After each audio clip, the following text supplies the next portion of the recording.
नमस्कार मंडळी. कालभैरवाष्टक या स्तोत्राच्या पठणाने भय, अडचणी व नकारात्मक ऊर्जा दूर होते. तसेच त्यामुळे आत्मविश्वास आणि धैर्य वाढण्यास मदत देखील होते.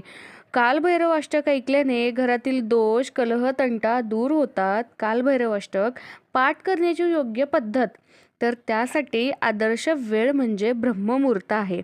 सकाळी पहाटे किंवा सोमवार आणि शनिवार या दिवशी हा पाठ भगवान शिव व भैरवांना समर्पित जरूर करावा. हे पाठ उज्जैन किंवा त्र्यंबकेश्वर येथे केल्यास अनंत पुण्य मिळते. शिव सर्वात मोठे त्यागकर्ता आहेत.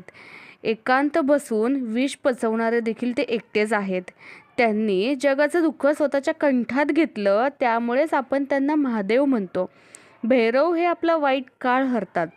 त्यामुळे तुम्ही देखील तुमचं दुःख पचवण्यास समर्थ व्हा व ही सेवा चालू ठेवा.